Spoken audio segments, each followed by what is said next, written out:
Imagine the scene. It's late. The year is sometime in the mid-1990s, a time before everyone had a camera in their pocket. The world outside your suburban home is quiet, wrapped in the deep, heavy silence of a moonless night. A single streetlight casts a weak, yellow glow across your lawn, creating long, dancing shadows that play tricks on your eyes. You're settled in for the night, maybe watching TV or reading a book, feeling the safety and comfort of your own walls around you. It's a feeling of absolute security, a feeling that is about to be shattered completely by a simple, unexpected sound that cuts through the stillness. A knock. It's not loud or aggressive. It's soft, almost hesitant, but firm enough to grab your attention. You freeze. Who could possibly be at your door at this hour? Your mind races through the possibilities. A neighbor in trouble? A stranded motorist? Curiosity battles with a primal sense of caution. You move toward the door, your heart starting to beat a little faster. Peeking through the peephole, you see them. 2 children standing on your porch.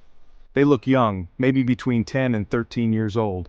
Their clothes are simple, slightly out of place, but it's their posture that feels wrong. They stand unnaturally still, their heads slightly bowed. A wave of unease washes over you, a cold feeling that has no logical source. Against your better judgment, you decide to speak through the closed door. "Can I help you?" you ask, your voice sounding louder than you intended in the quiet house. One of the children looks up, their face pale and emotionless in the dim porch light. "Let us in," the child says. The voice is monotone, flat, devoid of any youthful inflection. "We need to use your phone." A simple request, yet something about it sends a chill down your spine. It feels less like a plea, and more like a command, an instruction you are meant to obey. You hesitate, the strange feeling growing into a powerful sense of dread. There's a wrongness here you can't name. You tell them no, that it's too late. You offer to make a call for them, but they insist. "We need to come inside," the second child says, their voice just as empty as the first. It's then that they both lift their heads fully, and you see their eyes. There are no whites, no irises, just 2 solid, bottomless pools of pure black. It is a sight so unnatural, so utterly terrifying that your brain struggles to process it. This is the moment the encounter begins. This is the moment the terror becomes real. The phenomenon of the black-eyed children, or BECs, exploded into the public consciousness largely because of one man. His name was Brian Bethel. He was a journalist in Abilene, Texas. In 1996, he was sitting in his car in a movie theater parking lot, the interior lit only by the faint glow of the dashboard. He was simply writing a check, a mundane task on an otherwise ordinary night. That's when a knock came on his driver's side window. He looked up and saw 2 young boys, probably around 10 or 12 years old. They were wearing hoodies, their faces partially obscured by the shadows and the night. One of the boys spoke. He told Bethel they had come to see a movie, but they had left their money at home. They needed a ride. The request was simple, but Bethel described feeling an overwhelming, unnatural fear. It was a primal fight-or-flight response that he couldn't explain. He felt like a prey animal being stalked by a predator. His hand was on the door lock ready to secure it, but he found himself paralyzed. He couldn't understand why he was so terrified of 2 kids. He tried to rationalize the situation to push the fear away, but it was a powerful, suffocating presence. The boys continued to press him, their voices calm and persuasive. "We can't get in your car until you tell us it's okay," one of them said. "Just let us in and we'll be gone before you know it." It was this strange formal insistence on being invited that amplified Bethel's terror. It felt like they were bound by some unknown rule, a rule that required his consent. As he looked closer, trying to make sense of the situation, he finally saw their eyes. He described them as coal black, with no sclera or iris, just 2 dark, soulless voids staring back at him. In that instant, his paralysis broke. Pure, unadulterated panic took over. He slammed his foot on the gas pedal, tearing out of the parking lot without looking back. He glanced in his rearview mirror and saw nothing. The boys were gone. They had vanished as quickly as they had appeared. Bethel later shared his story online in the early days of internet forums. He expected ridicule. Instead, he found a flood of responses from people all over the country who had experienced the exact same thing. His chilling account had opened the door and countless similar stories began to pour out from the shadows. Brian Bethel's story was not an isolated incident. It was merely the first one to gain widespread attention in the new digital age.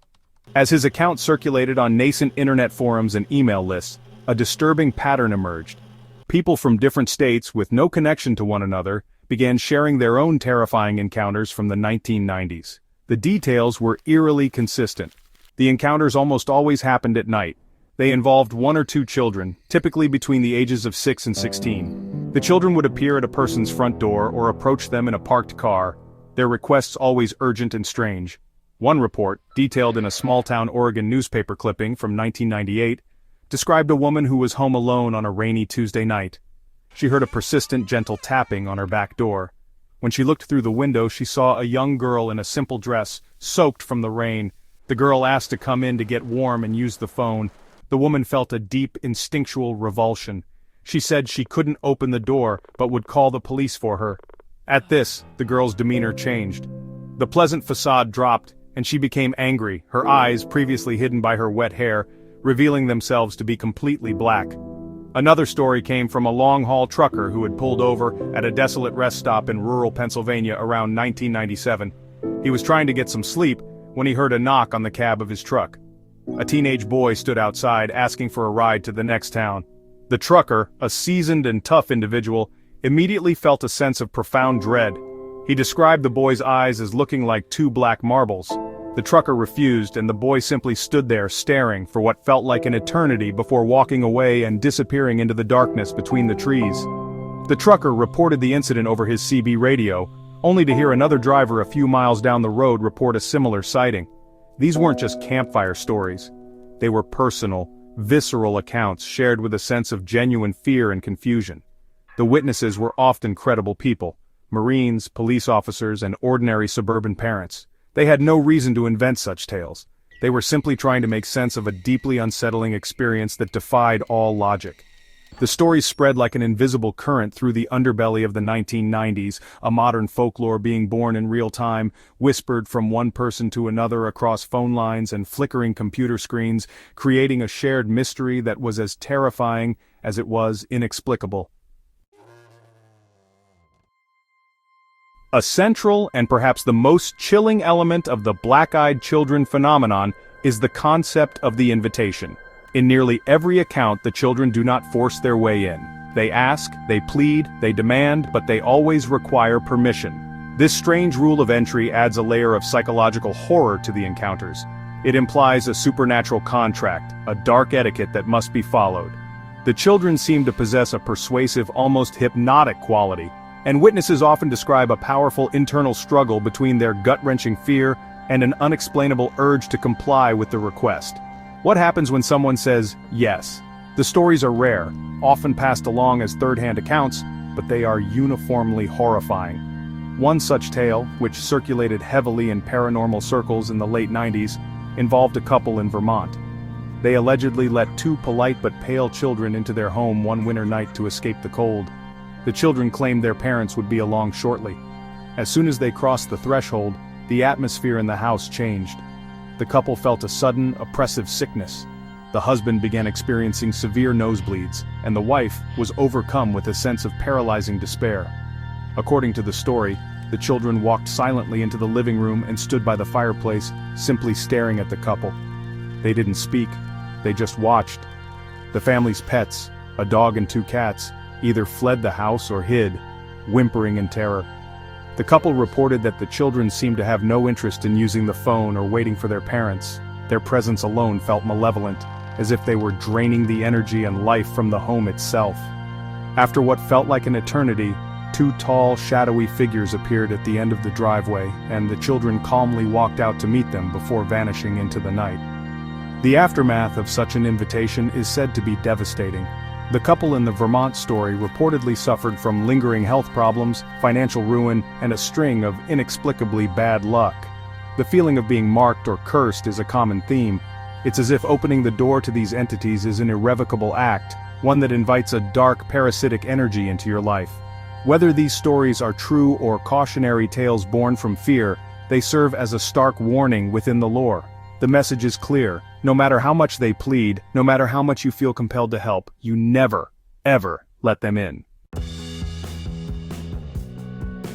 The encounter with black-eyed children may only last a few minutes, but, honestly, the psychological impact can haunt a person for a lifetime. Witnesses are not left with a simple spooky story to tell. They are left with deep emotional scars and an altered perception of reality. The most immediate effect is, of course, terror. But this isn't the kind of fear you get from a scary movie. It is a profound instinctual dread that shakes a person to their core. Many describe it as feeling like they were in the presence of something fundamentally inhuman, a predator disguised in the skin of a child. This initial terror often evolves into a long-term state of anxiety and paranoia. People who have had these encounters report becoming hyper-vigilant. Every knock at the door, every shadow at the edge of their vision, becomes a potential threat. They may install new locks, security systems, or even refuse to answer the door after dark. The safety of their own home feels violated, compromised. A man from Missouri who shared his 1999 encounter online wrote that he couldn't sleep for weeks without a light on, and that the image of those solid black eyes was burned into his memory, returning to him in nightmares. Beyond the fear, there is a profound sense of isolation. When these events took place in the 90s, there was no mainstream validation for such experiences. Telling friends, family, or law enforcement often resulted in disbelief or ridicule. Witnesses were left to question their own sanity. Am I crazy? Did I imagine it? This internal conflict can be just as damaging as the encounter itself. The rise of the internet provided an anonymous space for these individuals to connect and realize they weren't alone, creating a community of witnesses who could validate each other's incredible stories. Finally, there is a lasting philosophical or spiritual impact. The encounter forces witnesses to confront the possibility that the world is not as it seems. It shatters the comfortable, rational worldview that most of us hold. For some, this leads to a new interest in the paranormal, a quest for answers. For others, it results in a lingering depression or a sense of existential dread. They have looked into an abyss, and the abyss has looked back. The world becomes a darker, more mysterious place, one where things that shouldn't exist can appear on your doorstep on any given night.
And predatory.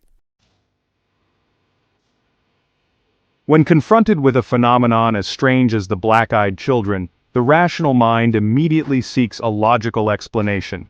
From a psychological perspective, These encounters could be interpreted in several ways, none of which require a belief in the supernatural. The human mind is a powerful and sometimes unreliable narrator, especially when under stress or in low-light conditions. It's possible that the Beck phenomenon is a product of our own internal fears, a waking nightmare projected onto the external world. Our brains are hardwired to recognize faces, and the fight-or-flight response can distort our perceptions dramatically. One compelling theory is that of hypnagogic or hypnopompic hallucinations. These are vivid, dreamlike experiences that occur as a person is falling asleep, hypnagogic, or waking up, hypnopompic. These states can blend dreams with reality, causing a person to see and hear things that aren't there. An individual woken by a late-night knock could, in their groggy and suggestible state, misinterpret a real person, perhaps a lost teenager or a prankster, as something far more sinister. The black eyes could be a hallucinated detail, a product of a mind primed for fear and steeped in the growing urban legend. Another explanation lies in the power of suggestion and cultural priming. Once Brian Bethel's story went viral in the mid-90s, the template for the Beck encounter was set. The narrative became part of the collective consciousness, especially within communities interested in the paranormal. It's plausible that subsequent sightings are a form of psychological contagion. A person in a frightening, ambiguous situation, like being approached by strangers at night, might subconsciously fill in the details of the story they already know. The stranger's pupils might be dilated in the dark, and the fearful mind interprets this as solid black eyes, fitting the experience into the familiar, terrifying framework of the Beck legend. Finally, we must consider the possibility of rare medical conditions or the effects of drugs. Certain diseases can cause the pupils to become extremely dilated, a condition known as mydriasis. It's conceivable, though highly unlikely to account for all sightings, that some encounters involved individuals with such a condition. The paleness and strange demeanor could also be symptoms of illness or substance abuse. While these explanations may seem mundane, they offer a rational foothold in a story that otherwise defies logic. They suggest that the monster might not be on our doorstep but rather in the complex and mysterious workings of our own minds. For those who have stood face to face with these entities, psychological explanations often fall short. The fear they felt was too real, too profound to be dismissed as a hallucination or a misidentification. In the world of paranormal investigation, the black-eyed children are considered to be something far more sinister. They are not believed to be ghosts of deceased children, as their behavior is too interactive, too physical. Instead, they are often classified as a type of non-human entity, perhaps demonic in nature, or even extraterrestrial beings disguised in a form meant to elicit a specific emotional response. One prominent paranormal theory suggests that Becks are energy vampires or psychic parasites. According to this idea, these entities feed not on blood but on human emotion, specifically fear. The entire encounter seems perfectly engineered to generate intense terror. The youthful appearance disarms the target. The late-night setting ensures isolation. The strange request creates confusion, and the final reveal of the black eyes delivers a climactic shock. The entity then absorbs the powerful emotional energy released by the victim. This would explain why they don't typically cause direct physical harm. Their goal is to feed on the fear itself. Another theory connects the Becks to a darker, more demonic classification. The insistence on being invited in is a classic trope associated with demonic entities in many theological traditions. It is believed that these beings lack the free will to simply enter a sacred space like a home, and must trick the owner into relinquishing their spiritual authority over the dwelling. Once invited, they can create chaos, sickness, and despair, effectively infesting the location and the lives of those within. The black eyes in this context are seen as a sign of a soulless being, a vessel animated by a malevolent consciousness that has no humanity. A more fringe theory even speculates about an alien connection. Some researchers in the ufology community have drawn parallels between Beck encounters and alien abduction scenarios. They point to the children's strange monotone voices, their pale skin, and their hypnotic influence as being consistent with descriptions of certain alien greys. In this interpretation, the children are not children at all, but biological avatars or hybrid beings used by an extraterrestrial intelligence to interact with or study humans on a more intimate level. The purpose of these terrifying doorstep visits remains unknown, but the goal, like in abduction cases, seems to be deeply invasive and profoundly unsettling. We find ourselves today, in 2025, looking back at the wave of sightings that defined a strange corner of 1990s horror. The stories of the black-eyed children have since become a cornerstone of internet folklore, a modern myth that continues to evolve with every telling. Yet for all the theories and analysis, we are no closer to a definitive answer than Brian Bethel was in that dark parking lot nearly 3 decades ago. The phenomenon remains stubbornly lodged in the gray area between fact and fiction, between psychological anomaly and paranormal reality. It is a mystery that refuses to be solved, a question that hangs in the night air. The accounts from the 90s serve as a powerful time capsule of a specific type of fear. They emerged just as the world was becoming more connected through the internet, allowing isolated, terrifying experiences to coalesce into a shared, global narrative. Were these sightings a mass delusion, fueled by a new and powerful form of digital word of mouth? Or did this new technology simply allow us to finally see the patterns in something that had been happening all along, hidden in the shadows of our quiet streets? The evidence is purely anecdotal, consisting of personal stories, feelings of dread, and the unforgettable image of those soulless black eyes. Ultimately, the power of the black-eyed children legend lies not in what we know, but in what we don't. It preys on our most fundamental fears, the fear of the unknown, the corruption of innocence, and the violation of our safest spaces. The story forces us to question the boundary between the natural and the supernatural. It makes us wonder what we would do if faced with that same situation. Would we be rational? Would we be compassionate? Or would we be paralyzed by that same inexplicable primal fear described by so many witnesses? And so the question remains, unanswered and unsettling. Are the black-eyed children real? Are they demonic entities, alien hybrids, or simply phantoms of the human psyche? Or are they something else entirely, something for which we have no name? The only certainty is that the stories persist. And as long as they do, many of us will find ourselves thinking twice before answering a late-night knock at the door. We will pause, listen, and wonder who or what might be waiting for us on the other side, hoping for an invitation to come inside.